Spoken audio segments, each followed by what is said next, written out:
ওমর ফারুক রাদিয়াল্লাহু তাআলা আনহু তরবারি নিয়ে প্রস্তুত, আল্লাহর নবীর মাথা নিয়ে আসবে। যখন তিনি চলতে লাগলেন, চলতে চলতে যখন তার বোনের ঘরের কাছে গেল, তখন সেখানে যাওয়ার পর আওয়াজ শুনতে পেল তার বোনের ঘর থেকে কুরআনুল কারীমের তেলাওয়াতের আওয়াজ শোনা যায়। তখন হযরত ওমর তার বোনকে ডাক দিয়ে বলে, দরওয়াজা খুলো। তার বোন দরওয়াজা খুলে না, অনেক পিরাপিরি করার পরে দরওয়াজা খুলে দিছে। তখন ওমর ডাক দিয়ে বলে, তুমি কি জানি পড়তেছিলে, দাও আমি একটু পরে দেখি। ওমরের বোন ডাক দিয়ে বলে, না না, এটার মধ্যে পবিত্র না হইয়া স্পর্শ করা যাবে না, ধরা যাবে না। তখন ওমর বলে, কি করতে হবে? ওমরের বোন ডাক দিয়া বলে, গোসল করতে হবে, পবিত্রতা অবলম্বন করতে হবে, এরপরে তা ধরতে হবে, পড়তে হবে। ওমর ডাক দিয়ে বলে, হ্যাঁ আমি গোসল করব, পবিত্র হব, এরপরেও তুমি কি পড়েছ আমি তা পড়তে চাই, দেখতে চাই। হযরত ওমর গোসল করে আসলেন। ওমরের বোন লিপিবদ্ধ ছিল পাতার মধ্যে, তা যখন হযরত ওমরকে দিলেন, হযরত ওমর রাদিয়াল্লাহু তাআলা আনহু তেলাওয়াত করতে শুরু করে দেই, তাহা মা আনজালনা আলাইকাল কুরআন লিতাশকা। ওমর সূরা তাহা তেলাওয়াত শুরু করে দেই। তেলাওয়াত করতে করতে ওমর ডাক দিয়া বলে, এটা সাধারণ কোনো মানুষের কথা হতে পারে না, সাধারণ কোনো মানুষের কথা না। ওমর সাথে সাথে ইসলাম ধর্ম গ্রহণ করে ফেলেছে। কুরআনুল কারীমের তেলাওয়াত শুধু মানুষের ঈমান বাড়ায় তা না, যারা কাফির বেঈমান কুরআনুল কারীমের তেলাওয়াত শুনে শুনে মুসলমান হয়ে গেছে। শুধু তাই না, আবিসিনিয়ার বাদশা আসসামাতুন নাজাশী খ্রিস্টান বাদশা ছিল। সেই খ্রিস্টান বাদশা কুরআনুল কারীমের তেলাওয়াত শুনে মুসলমান হয়ে গেছে। আল্লাহর নবী যখন পৃথিবীতে আগমন করলেন, নবীকে যখন আল্লাহ তাআলা নবুয়ত দান করলেন, নবুয়ত দান করার পরে আল্লাহর নবী কালিমার দাওয়াত দিতে শুরু করলেন। মক্কার মধ্যে যখন মুসলমান অনেক হয়ে গেল, কাফির বেঈমানেরা মুসলমানদের উপর অত্যাচার আর অবিচারের ইস্তেমরুলার চাপিয়ে দেই। মক্কার কাফির বেঈমানের এত অত্যাচার আর অবিচার সহ্য করতে না পেরে মক্কা থেকে জাফর তাইয়ার রাদিয়াল্লাহু তাআলা আনহু সহ প্রায় 70 জনের এক কাফেলা নিয়া, মুসলমানদের এক কাফেলা নিয়া মক্কা থেকে আবিসিনিয়ায় গমন করেছেন। আবিসিনিয়ায় গমন করেছেন। তাদের পিছনে পিছনে মক্কার কাফির বেঈমানেরা, উমাইয়ার সৈন্যবাহিনীরা তাদেরকে পাকড়াও করার জন্য তাদের পিছু পিছু দাওয়া করেছে। তাদের পিছু পিছু যাইতে যাইতে আবিসিনিয়ায় পর্যন্ত পৌঁছে যায়।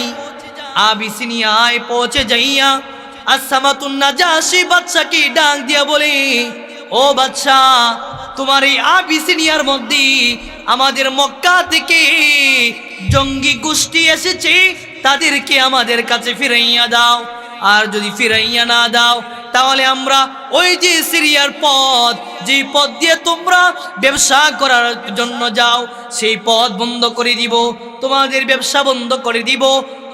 এই কথা বলার পরে আসসামাতুন নাজাশী খ্রিস্টান বাদশা তখন সেনাপতিকে ডাক দিয়ে বলে, সেনাপতি, আমাদের রাজ্যের মধ্যে, আমাদের এই রাজ্যের মধ্যে কারা আসছে তাদেরকে আমাদের এই রাজসভার মধ্যে উপস্থিত করো। সেনাবাহিনী মুসলমানদেরকে উপস্থিত করলো। উপস্থিত করার পরে মুসলমানদের উদ্দেশ্যে আবিসিনিয়ার বাদশা আসসামাতুন নাজাশী ডাক দিয়া বলে, তোমরা কারা? মক্কা থেকে আবিসিনিয়ায় আসছো।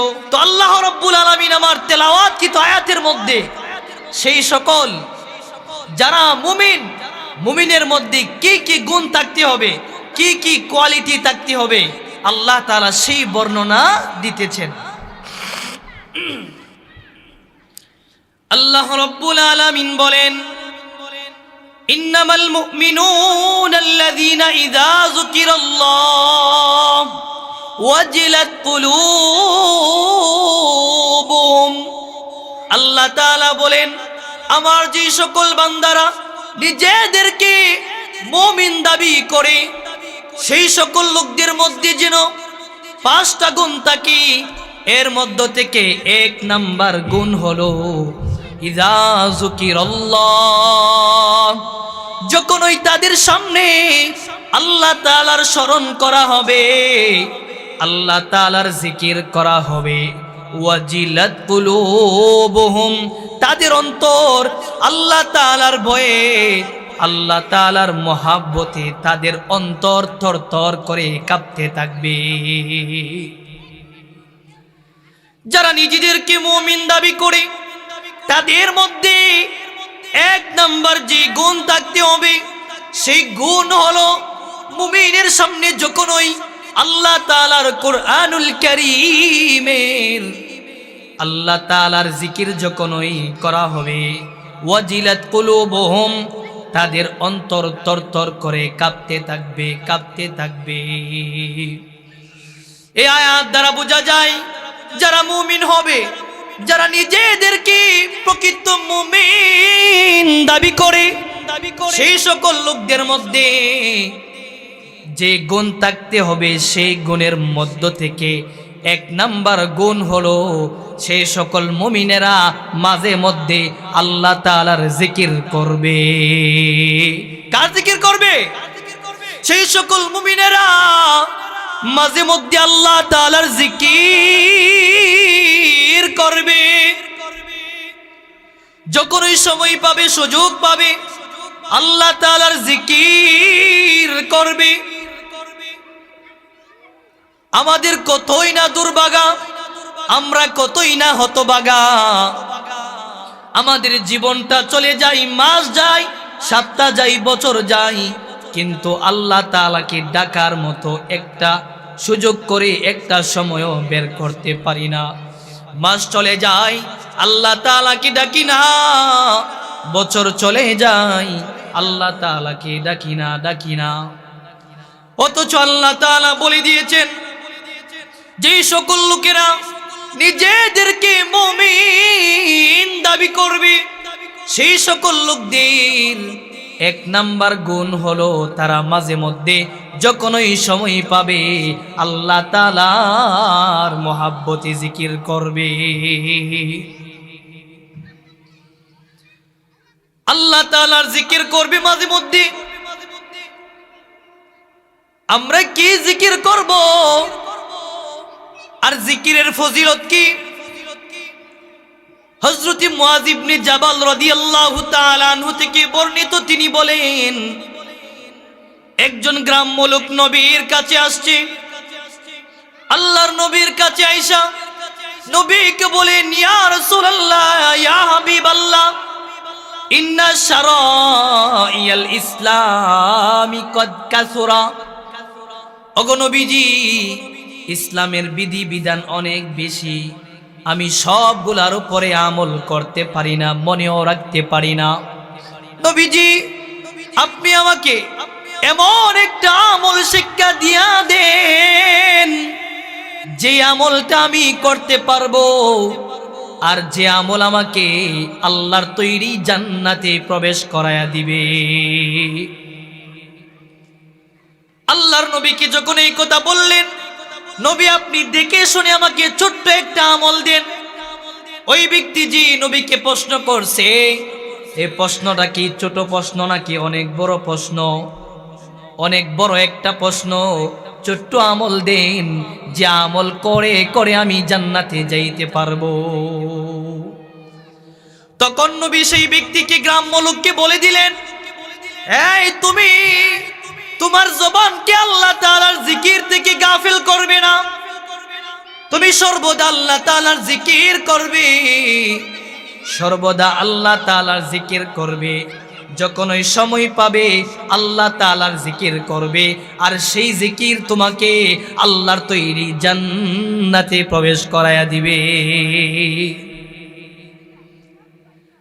জিকির করলে লাভ হলো আল্লাহ তাআলা আল্লাহর তৈরি জান্নাতের ভিতরে প্রবেশ করাইয়া দিবেন।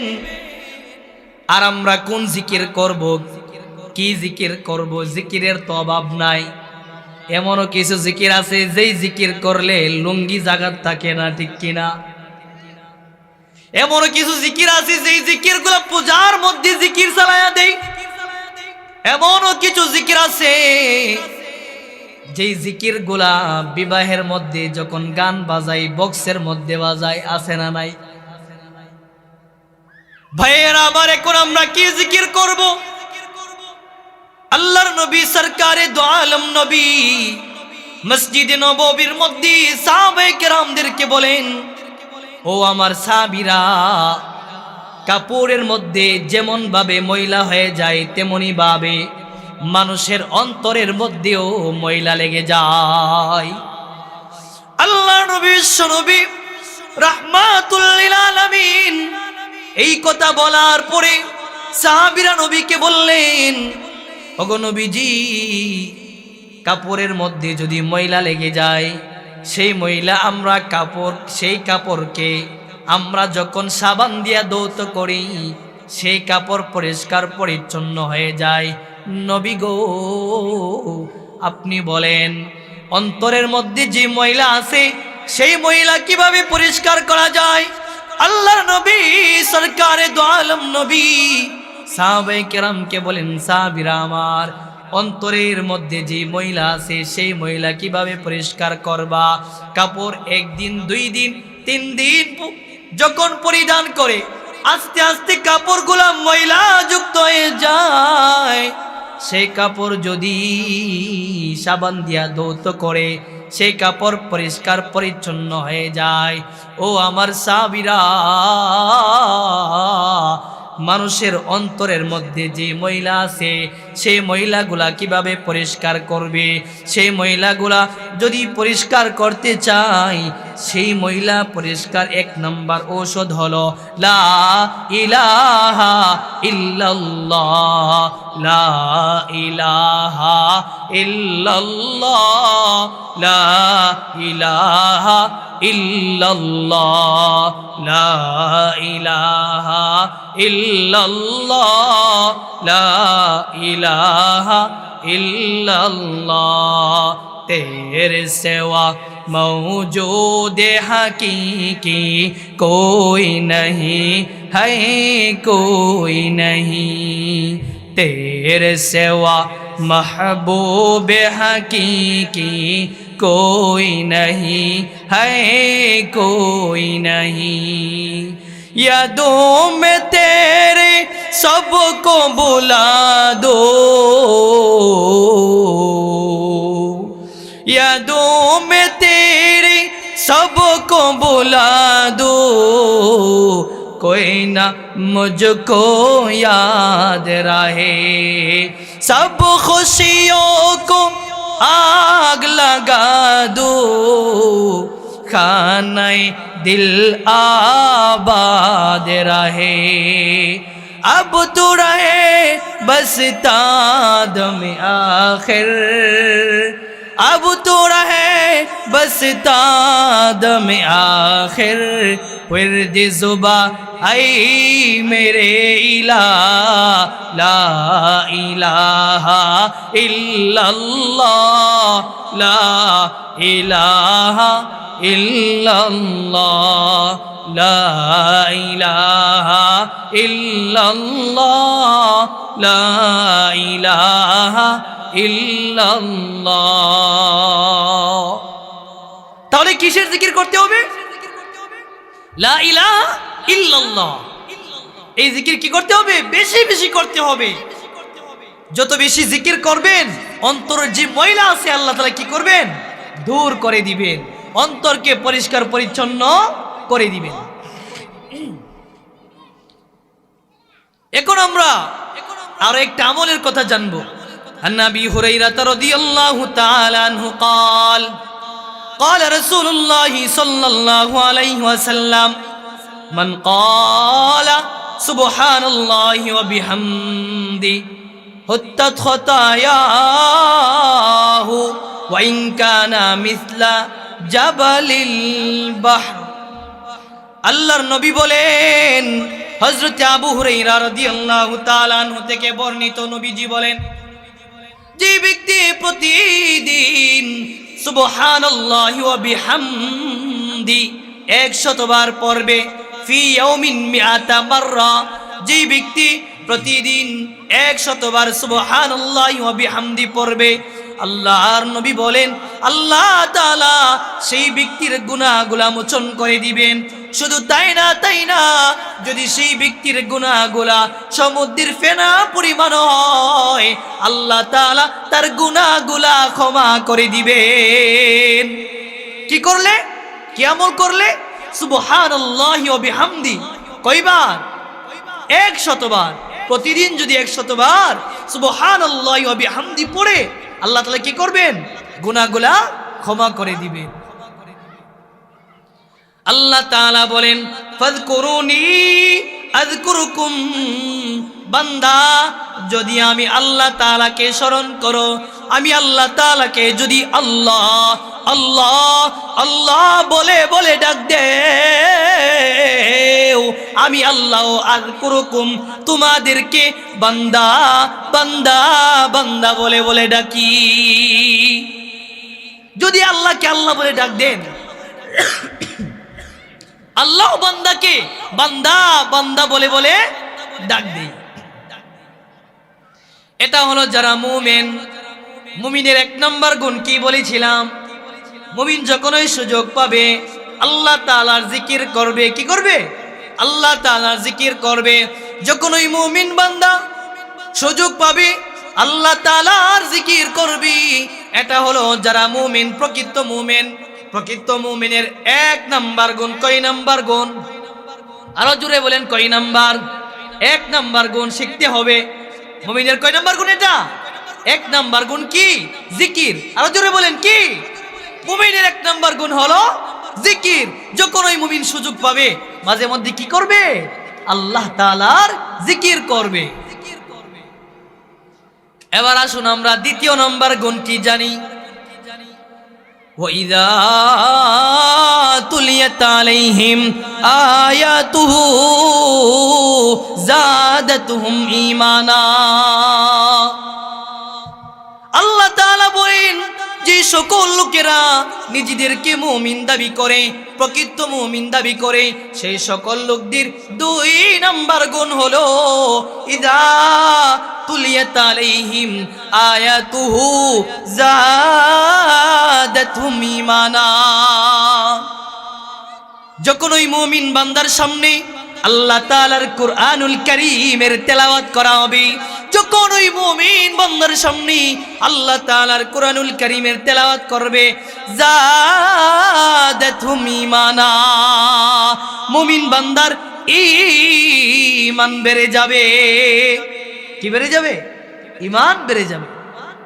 যারা নিজেদেরকে মুমিন দাবি করে তাদের 2 নাম্বার গুণ কি? কুরআনুল কারীমের তেলাওয়াত।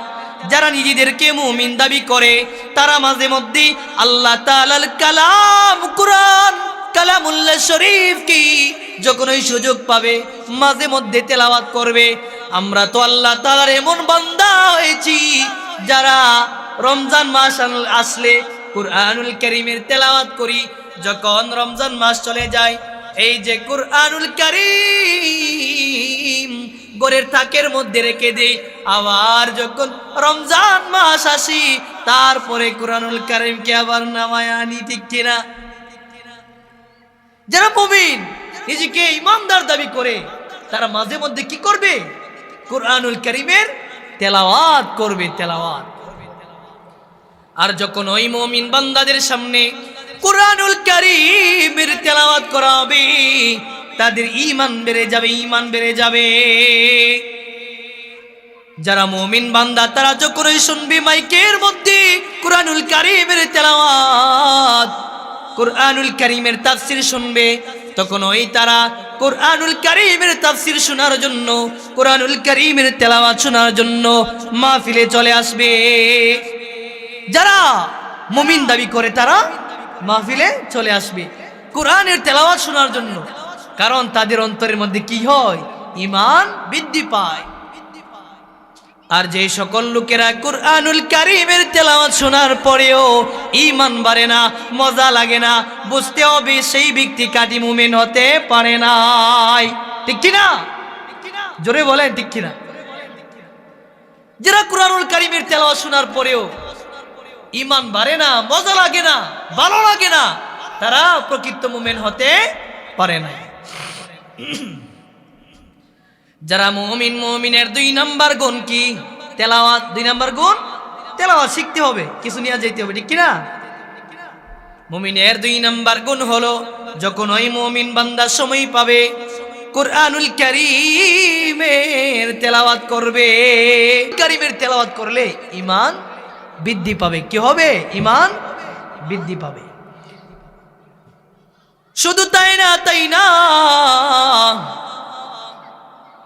যারা মুমিন বান্দাদের সামনে কুরআনুল কারীমের তেলাওয়াত করলে ঈমান বাড়ে, আর যারা কাফের বেঈমানেরা কুরআনুল কারীমের তেলাওয়াত শুনলে মুসলমান হয়ে যায়। আল্লাহর নবী বিশ্ব নবী রাহমাতুল লিল আলামিন যখন কুরআনুল কারীমের তেলাওয়াত করে, কাফের বেঈমানেরা তাদের লোকদেরকে বলে দিছে, তোমরা মুহাম্মদের কাছে যাবে না, মুহাম্মদের কুরআনুল কারীমের তেলাওয়াত তোমরা শুনবে না, মুহাম্মদের দ্বারে কাছেও যাবে না। আবু জাহেল, আবু সুফিয়ান, এরা কাফের বেঈমানেরা, উকবা শাইবা মক্কার কাফেরদেরকে নিষেধ করে দিয়েছেন, তোমরা মুহাম্মদের কুরআন শুনবে না। وقال الذين كفروا لا تسمعوا لهذا القرآن والغوا فيه لعلكم تغلبون। মক্কার কাফের বেঈমানেরা তাদের লোকদেরকে বলে দিছে, মক্কার লোকদেরকে বলে দিছে, তোমরা এই কোরআন শুনবে না। যখন ওই মুহাম্মদ কুরআনুল কারীমের তেলাওয়াত করবি, তখনই তোমরা হট্টগোল করবে, চিল্লাচিল্লি করবে, হই হুল্লোড় করবে, যেন মানুষেরা এই মুহাম্মদের কুরআনুল কারীমের তেলাওয়াত শুনতে না পায়। কি করবে? হট্টগোল শুরু করে দিবে, যেন মানুষেরা এই কুরআনুল কারীমের তেলাওয়াত শুনতে না পায়। আবু জাহেল, আবু সুফিয়ান, উকবা শাইবা তাদের লোকদেরকে বলে দিছে, কেউ মুহাম্মদের কোরআন শুনবে না। যখন রাত হয়ে যায়, আবু জাহেল, উকবা শাইবা, আবু সুফিয়ান নবীজির ঘরের 4 দিক দিয়া 4 জন দাঁড়ায়া কান লাগায়া কোরআন শুনে। কি শুনে? কোরআন শুনে। নিষেধ করছে কারা? আবু জাহেল, আবু সুফিয়ান, উকবা শাইবা কাফেরেরা নিষেধ করেছে, এই মক্কার লোকেরা তোমরা কেউ মুহাম্মদের কোরআন শুনবে না, মুহাম্মাদের দ্বারে কাছে যাবে না। অথচ যখন রাত হয়ে যায়, তারা ওই রাতের বেলা চুপি চুপি আইসা কোরআন শুনে। কি শুনে? কোরআন শুনে। আবু জাহেল, আবু সুফিয়ান, উকবা শাইবা যখন তারা দেখলো তারা নিজেরাই কোরআন শুনে, তখন আবু জাহেল সকলকে শপথ করাইছে, আগামীকাল থেকে আর কেউ মুহাম্মদের কোরআন শোনার জন্য কেউ আসবে না। যখন শপথ করাইয়া আবু জাহেল, আবু সুফিয়ান, উকবা শাইবা যার যার বাড়িতে চলে যায়। যার বাড়িতে যাওয়ার পরে যখন গভীর রাত হয়ে যায়, আবু জাহেলের ঘুম আসে না, আবু সুফিয়ানেরও ঘুম আসে না, উকবা শাইবারও ঘুম আসে না। আবু সুফিয়ান চিন্তা করলো, আবু জাহেল আমাদেরকে শপথ করাইছে, মনে হয় আবু জাহেল আজকে রাত্রে কোরআন শোনার জন্য আসবে না। তখন আবু সুফিয়ান রাতের বেলা চুপি চুপি কোরআন শোনার জন্য নবীজির বাড়িতে চলে আসে। আবু জাহেল চিন্তা করে, আমি নিজেই তো শপথ করাইছি, আমার শপথ তো মানবি, আমি হলাম সর্দার, আমি লিডার, যদি আমার শপথ তারা না মানে তাদের কঠিন শাস্তি। এই জন্যে তারা কেউ আসবে না কোরআন শোনার জন্য। আবু জাহেল এই কথা চিন্তা করে করে আবু জাহেলও কোরআন শোনার জন্য প্রস্তুত। উকবা সাইবা চিন্তা করলো, আবু জাহেল আমাদেরকে শপথ করাইছে, আবু সুফিয়ানও আসবে না, আবু জাহেলও আসবে না। তারা একে একে চিন্তা করলো, আমি যাই কোরআন শুনে আসি, কারণ কোরআন যদি না শুনি রাতের বেলা ঘুম আসে না। আবু জাহেলও রাতের বেলা ঘুম আসে না, রাত গভীর হয়ে গেছে, গভীর রাতের বেলা প্রায় রাত 3টা বেজে গেছে। আবু জাহেলের ঘুম আসে না। যখন রাত 3টা বেজে যায়, নবীজির কোরআনুল কারীমের তেলাওয়াত শোনার জন্য আবু জাহেল ভালো করে চাদরে নিজেকে ঢাকিয়া 2টা চাদর লাগাইছে, যেন লোকেরা না দেখি প্রচন্ড শীত। চাদর লাগাইয়া নবীজির বাড়িতে আসলো। নবীজির বাড়িতে আইসা কোরআনুল কারীমের তেলাওয়াত শোনার জন্য কান পেতে দিয়েছে। আবু জাহেলও আসছে, আবু সুফিয়ানও আসছে, উকবা সাইবাও আসছে। আইসা দেখে তারা সকলে উপস্থিত, কোরআনুল কারীমের তেলাওয়াত শুনতে থাকলো। এক পর্যায়ে সকাল হয়ে যায়। সকাল হয়ে যাওয়ার পরে তখন তারা দেখে সকলে উপস্থিত। আবু জাহেল আবু সুফিয়ানকে বলে, এই আমি না নিষেধ করেছিলাম তোমরা মুহাম্মদের কোরআনুল কারীম শুনবে না, কেন আসলা? আবু সুফিয়ান ডাক দিয়ে বলে, আপনি কেন আসছেন? আপনি না নেতা, আপনি না আমাদেরকে কসম করাইছেন, শপথ করাইছেন, আপনি কেন আসলেন? উকবা সাইবাও বলে, সবার একই কথা, কেন আসলেন? আবু জাহেল ডাক দিয়ে বলে, আরে আবু সুফিয়ান, আমি তো নিষেধ করছি, কিন্তু রাতের বেলা তো মুহাম্মদের কোরআন না শুনলে আমার ঘুম আসে না। কি আসে না? রাতের বেলা মুহাম্মদের কোরআনুল কারীমের তেলাওয়াত না শুনলে ঘুম আসে না। অথচ আবু জাহেল, উকবা সাইবা, আবু সুফিয়ান তারা মক্কার লোকদেরকে বলে দিয়েছে, তোমরা কেউ মুহাম্মদের এই কোরআন শুনবে না, শুনলে খবর আছে। কি আছে? খবর আছে। শুধু তাই না, হযরতে আবু বকর রাদিয়াল্লাহু তাআলা আনহুর ঘরের মধ্যে 144 জারি করেছে, 144 দ্বারা জারি করে দিয়েছে। আবু বকর কে বলে দিয়েছে জোরে কোরআন পড়া যাবে না। কি করা যাবে না? জোরে কোরআন পড়া যাবে না। এই আবু বকর, জোরে যদি কোরআন পড়ো তাহলে অবস্থা কিন্তু ভালো হবে না। এর কারণ কি? আবু বকর যদি জোরে জোরে কোরআনুল কারীমের তেলাওয়াত করে, আমাদের ছোট ছোট বাচ্চারা কোরআনুল কারীমের তেলাওয়াত শুনবে। কোরআনুল কারীমের তেলাওয়াত শুনে শুনে তারা মুহাম্মদের ধর্ম গ্রহণ করে ফেলবে। এই জন্য কাফির বেঈমানেরা তাদের বাচ্চাদেরকে কোরআনুল কারীমের তেলাওয়াত শোনার জন্য নিষেধ করেছে। আর আবু বকরের ঘরে 144 দ্বারা জারি করেছে, যেন আবু বকর কোরআনুল কারীমের তেলাওয়াত জোরে করতে না পারে। শুধু তাই না, হযরতে ওমর ফারুক রাদিয়াল্লাহু তাআলা আনহু তরবারি নিয়ে প্রস্তুত, আল্লাহর নবীর মাথা নিয়ে আসবে। যখন তিনি চলতে লাগলেন, চলতে চলতে যখন তার বোনের ঘরের কাছে গেল, তখন সেখানে যাওয়ার পর আওয়াজ শুনতে পেল, তার বোনের ঘর থেকে কোরআনুল কারীমের তেলাওয়াতের আওয়াজ শোনা যায়। তখন হযরত ওমর তার বোনকে ডাক দিয়ে বলে, দরওয়াজা খুলো। তার বোন দরওয়াজা খুলে না, অনেক পিরাপিরি করার পরে দরওয়াজা খুলে দিছে।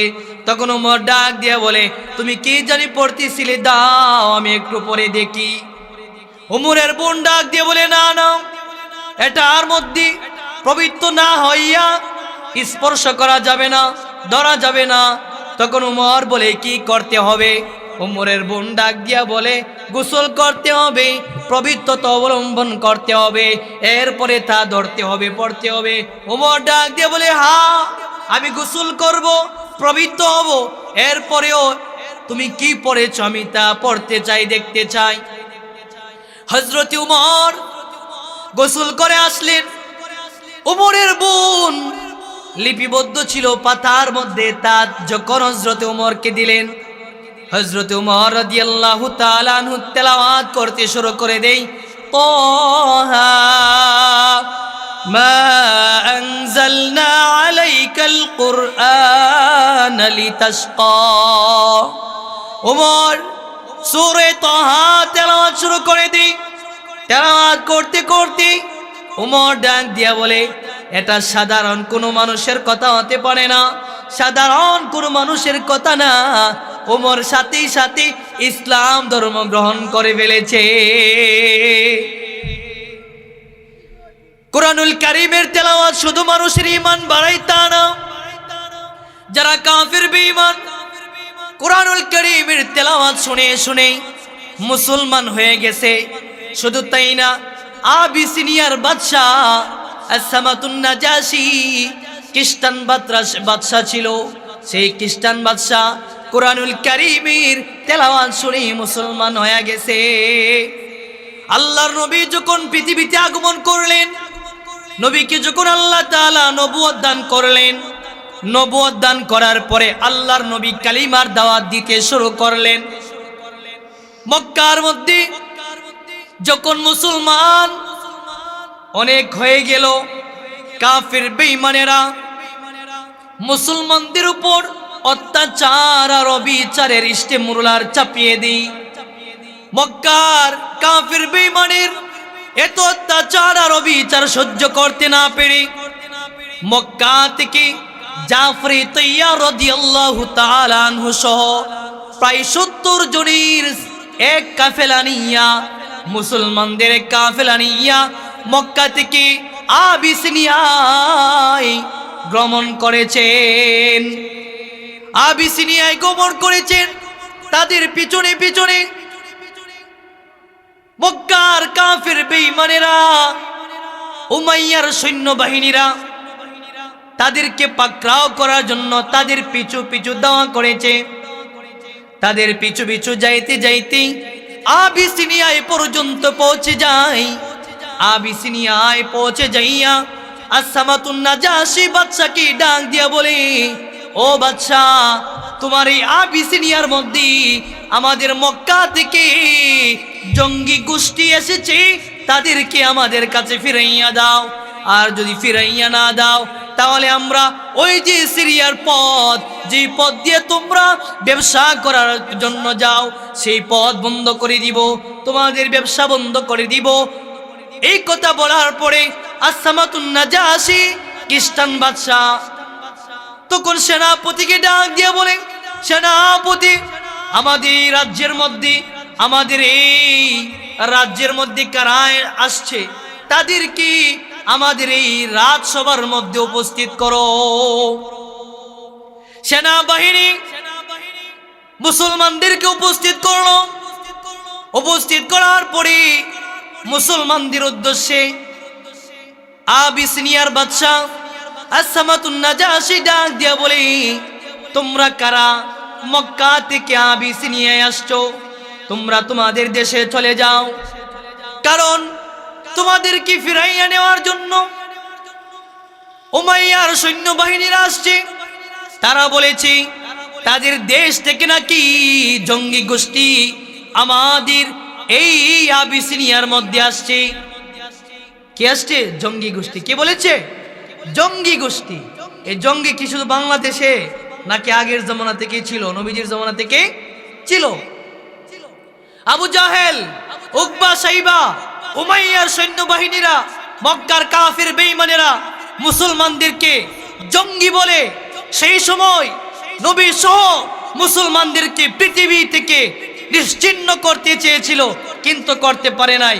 তারাই কি হয়ে গেছে? নিশ্চিহ্ন হয়ে গেছে। ঠিক তেমনি ভাবে আমাদের দেশেও প্রায় বিগত 16 বছর আওয়ামী লীগ সরকার উলামায়ে কেরামের উপর অত্যাচার অবিচারের স্টেম রুলার চাপিয়েছে, কারাগারে বন্দী করে রাখছে। মুসলমানদেরকে, উলামায়ে কেরামদেরকে জঙ্গি বলে বাংলাদেশ থেকে উলামায়ে কেরামকে, কওমি মাদ্রাসাকে, একেবারে মাদ্রাসাগুলোকে ধ্বংস করে দেওয়ার জন্য তারা পায়তারা করেছে। কিন্তু করতে পারে নাই। 2024-এর 5ই আগস্টে তারা শুধু ক্ষমতা ছেড়েছে তা না, চুরি করে পলায়ন করে ভারত চলে গেছে। ঠিক কিনা জোরে বলেন? এত অত্যাচার অবিচার করেছে উলামায়ে কেরামের উপর। এই যে আমি দেখতেছেন, আমিও 7 মাস জেল কাটছি 2021 সালে। ওই সময় আমি একবারে শিশু ছিলাম, মেশকাত পড়ি, আমাকেও 7 মাস জেলের ভিতরে বন্দি করে রাখছে। কিন্তু কি করতে পারে? কোনো কিছু করতে পেরেছে? বরং তারাই কি করছে? চুরি করে পলায়ন করছে। দেশের রাজা, দেশের সরকার চুরি করে পলায়ন করেছে। ঠিক তেমনি ভাবে সামনেও যারা ক্ষমতায় আসবে, তারাও যদি আগের রাজার মতো, সরকারের মতো তিরিং বিরিং করে উলামায়ে কেরামের সাথে মাস্তানি করতে চায়, তাদেরকেও দেশ থেকে পলায়ন করতে হবে। ঠিক কিনা? কথা বলেন না কেন? আসসামাতুন নাজাশি ডাক দিয়ে বলে, জাফর তৈয়ার, মক্কা থেকে যারা মদিনায় আসছে, মক্কা থেকে যারা আবিসিনিয়ায় আসছে, তোমাদের এবং মক্কার কাফিরদের মধ্যে দ্বন্দ্ব আছে। তোমরা তোমাদের এই দ্বন্দ্ব তোমাদের দেশে যায় শেষ করবে। তোমরা আমাদের দেশের মধ্যে ঝগড়া করে, ফাসাদ করে আমাদের দেশের মধ্যে বিশৃঙ্খলা সৃষ্টি করবে না। তোমরা তোমাদের দেশে চলে যাও, তোমরা তোমাদের বিষয়গুলা তোমাদের দেশে যাইয়া মিটমাট করে নাও। জাফর তৈয়ার রাদিয়াল্লাহু তাআলা আনহু আবিসিনিয়ার বাদশা আসসামাতুন নাজাশিকে ডাক দিয়া বলে, বাদশা, এটাই কি আপনাদের খ্রিস্টান ধর্মের নীতি? এটাই কি আপনাদের মনুষ্যত্ব যে আপনারা একটা ছাগলকে বাঘের মুখের মধ্যে ছেড়ে দিবেন? আসসামাতুন নাজাশি ডাক দিয়া বলে, জাফর তৈয়ার, কি বলতেছো? কিছুই তো বুঝতে পারলাম না। জাফর তৈয়ার ডাক দিয়া বলে, বাদশা, এই সকল কাফির বেঈমানেরা আমাদের উপর অত্যাচার করেছে, বিচার করেছে। আল্লাহ তাআলা আমাদের কাছে একজন নবী পাঠাইছেন, যেই নবী আমাদেরকে লা ইলাহা ইল্লাল্লাহ এই কালিমার দাওয়াত দেই। এই নবী আসার পরে আমাদেরকে হালাল হারাম সম্পর্কে চিনাইছেন, কোন পথে চললে জান্নাতে যাব, কোন পথে চললে আমাদের শান্তি হবে। আমাদেরকে অন্ধকার থেকে আলোর পথ দেখাইছেন। আমরা আগে সুদ খাইতাম, ঘুষ খাইতাম, আমাদেরকে তিনি পথ দেখাইছেন। এখন আমরা সুদ খাই না, এখন আমরা ঘুষ খাই না, এখন আমরা সেই নবীর কথা মানি, এক আল্লাহ তাআলাকে বিশ্বাস করি। তখন আসসামাতুন নাজাশি আবিসিনিয়ার বাদশা, খ্রিস্টান বাদশা জাফর তৈয়ারকে ডাক দিয়া বলে, ও জাফর তৈয়ার, তোমাদের মাঝে আল্লাহ তাআলা যে নবী প্রেরণ করছে, আমি তো জানি আখিরি জামানার মধ্যে আল্লাহ তাআলা একজন নবীকে প্রেরণ করবেন। তিনি কি সেই নবী নাকি? জাফর তৈয়ার বলে, হ্যাঁ, তিনি হলেন সেই নবী। তখন জাফর তৈয়ারকে আসসামাতুন নাজাশি খ্রিস্টান বাদশা ডাক দিয়া বলে, এই জাফর তৈয়ার, তোমাদের নবী তোমাদেরকে যা কিছু তেলাওয়াত করে শোনায়, তা কি আসমানি কিতাব থেকে শোনায় নাকি নিজে নিজে বানায়া বানায়া তোমাদেরকে শোনায়? জাফর তৈয়ার ডাক দিয়ে বলে, বাদশা, আমাদের নবীর উপর আল্লাহ তাআলা একটা কিতাব নাজিল করেছেন, যে কিতাবের নাম হলো আল কুরআন। কোরআনের নাম কি? আল কুরআন। ঈমানের সাথে আরো জোরে বলেন, কোরআনের নাম কি? আল কুরআন। আমাদের নবীকে আল্লাহ তাআলা যে কোরআন দিয়েছেন, সেই কোরআনের নাম হলো আল কুরআন। তখন আবিসিনিয়ার বাদশা আসসামাতুন নাজাশি জাফর তৈয়ারকে বলে, ও জাফর, তুমি তোমাদের নবীর উপর নাজিলকৃত কোরআন থেকে আমাকে একটু তেলাওয়াত করে শোনাও।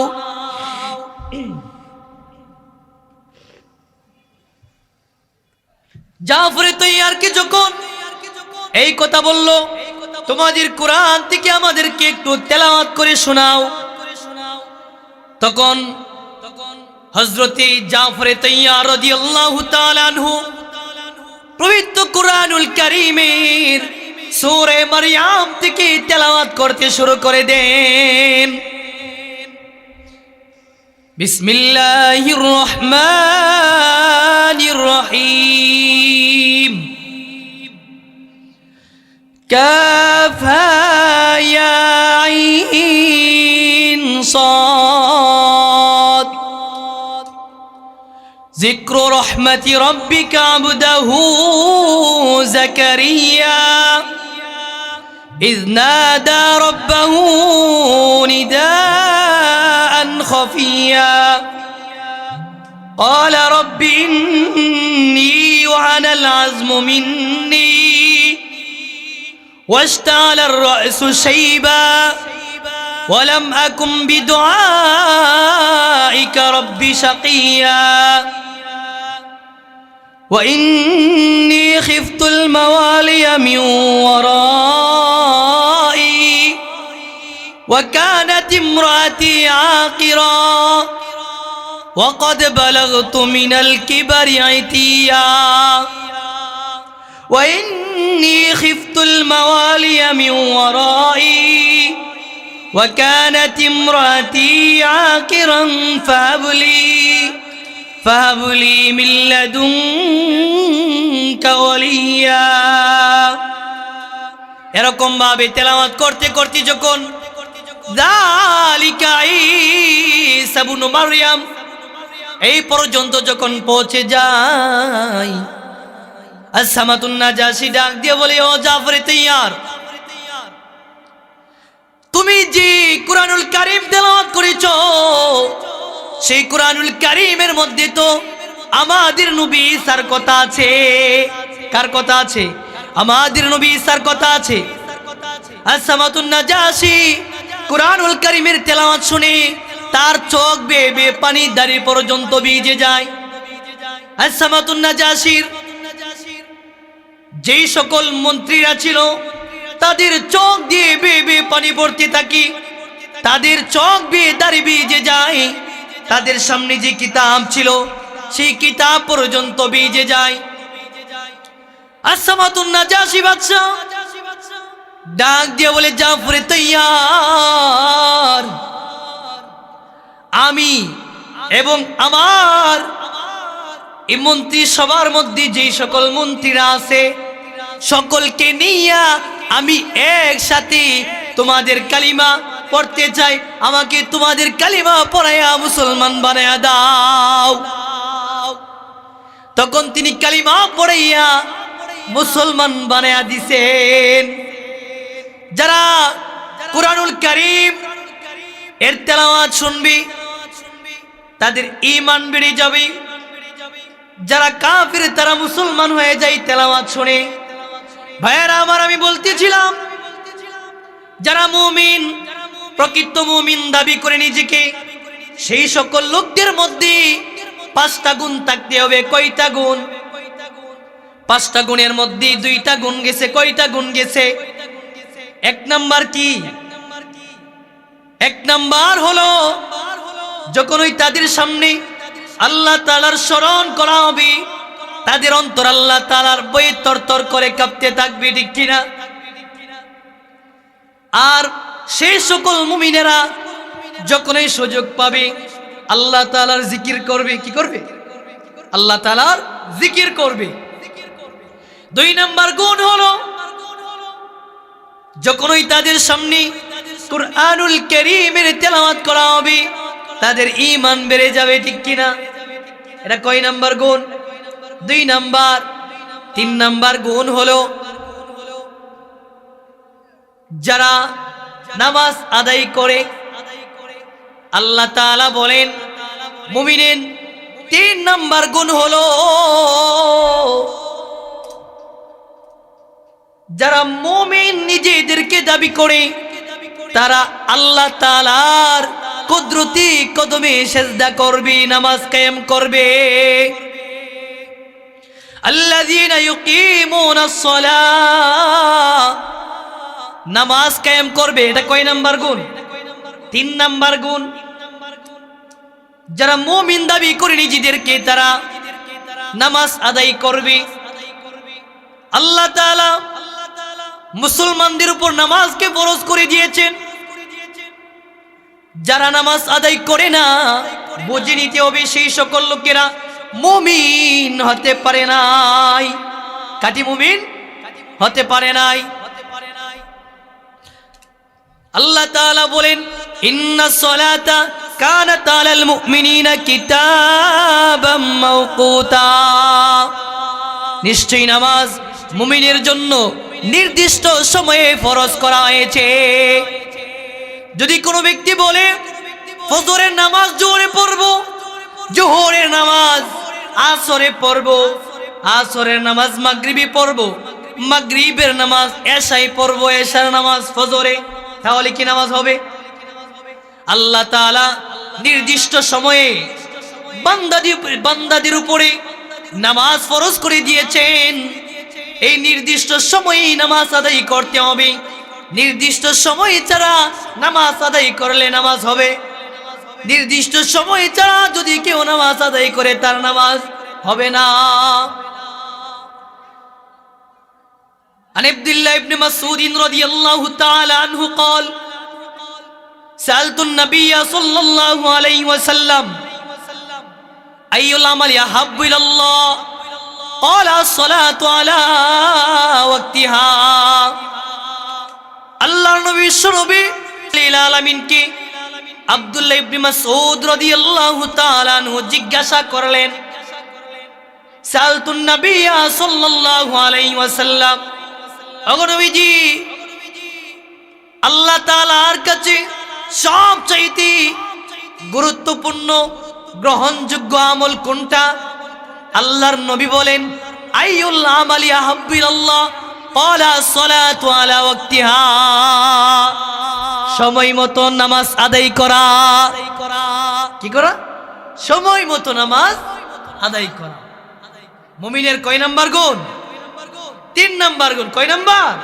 3 নাম্বার গুণ। এবার যারা আল্লাহ তাআলা বলেন যারা নিজেদেরকে মুমিন দাবি করে তাদের 4 নাম্বার হলো যাকাত আদায় করবে। কি আদায় করবে? যাকাত আদায় করবে। যারা মুমিন তারা, এটা হলো 5 নাম্বার, মাঝখানে 3 নাম্বার রয়ে গেছে। ওয়ালা রাব্বিহিম ইয়াতাওয়াক্কালুন, 3 নাম্বার গুণ হলো মুমিনের 3 নাম্বার গুণ হলো যখনই তারা বিপদে পড়বে বা আরামে থাকবে বা অসুখে থাকবে আল্লাহ তাআলার উপর ভরসা করবে। যারা মুমিন তারা কি করবে? আল্লাহ তাআলার উপর ভরসা করবে। সুখে দুঃখে সর্বাবস্থায় মুমিন আল্লাহ তাআলার উপর ভরসা করবে। 4 নাম্বার গুণ নামাজ আদায় করা। কি করা? নামাজ। যারা মুমিন তারা নামাজ আদায় করবে। 5 নাম্বার গুণ হলো যাকাত আদায় করবে, দান সদকা করবে। এটা হলো কয় নাম্বার? 5 নাম্বার। তো মুমিনের গুণাগুণ কয়টি? 5টি। এই 5টা গুণ যাদের মধ্যে আছে তারা হলো উলাইকা হুমুল মুমিনুনা হাক্কা, তারাই হচ্ছে কি প্রকৃত মুমিন। এখন আল্লাহ তাআলা বর্ণনা দিবেন যারা প্রকৃত মুমিন তাদের আল্লাহ তাআলা যে পুরস্কার দিবেন এই পুরস্কারের বর্ণনা দিতেছেন। লাহুম দারাজাতুন ইনদা রাব্বিহিম, তাদের 1 নম্বর পুরস্কার হলো তাদের রবের কাছে তাদের জন্য মর্যাদা রয়েছে। কি রয়েছে? মর্যাদা। কয় নম্বর পুরস্কার? 1 নম্বর পুরস্কার। 2 নম্বর পুরস্কার হলো ওয়ামাগফিরা, আল্লাহ তাআলা ক্ষমা করে দিবেন। 3 নম্বর পুরস্কার হলো ওয়ারিজকুম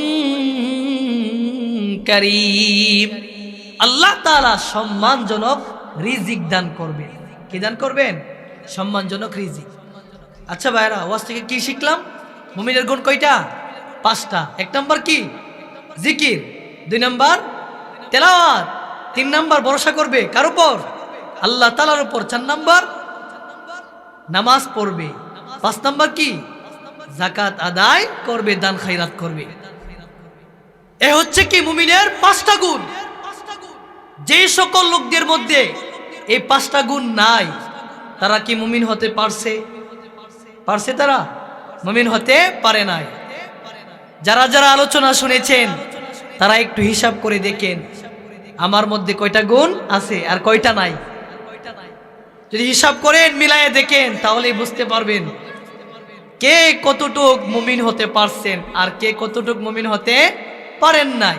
কালে নিজেকে বলতে পারেন আমি মুসলমান, আমি কি মুসলমান, নিজেকে দাবি করতে পারেন, ইমানদার দাবি করতে পারেন, কিন্তু প্রকৃতপক্ষে আপনার ভিতরে কি নাই? প্রকৃত মুমিনের যে ঈমান থাকা দরকার সেই ঈমান আপনার ভিতরে নাই। আর সেই ঈমান যদি না থাকে তাহলে প্রকৃত মুমিন হওয়া যায় না। আপনি শুধু দাবি করতে পারবেন আমি মুমিন মুমিন, যেমন বাজারের মধ্যে ঘি আছে, খাঁটি ঘি পাওয়া যায় না, ঠিক তেমনি ভাবে আমাদের সমাজের মধ্যে ঈমানদার আছে, মুসলমান দাবি করনেওয়ালা আছে, কিন্তু প্রকৃত মুমিন খুঁজে পাওয়া যায় না। প্রকৃত মুমিন এখন যখন এশার নামাজ পড়তে যাবেন এখনই দেখতে পাবেন কারা কারা প্রকৃত মুমিন আর কারা কারা প্রকৃত মুমিন হতে পারে না। তো আল্লাহ রাব্বুল আলামিন আমাদের সকলকে প্রকৃত মুমিন হওয়ার তৌফিক দান করুন, সকলে বলে আমিন। আর এই 5টা যে গুণ, এই গুণগুলা অর্জন করার তৌফিক দান করুন, সকলে বলে আমিন। ওয়া আখির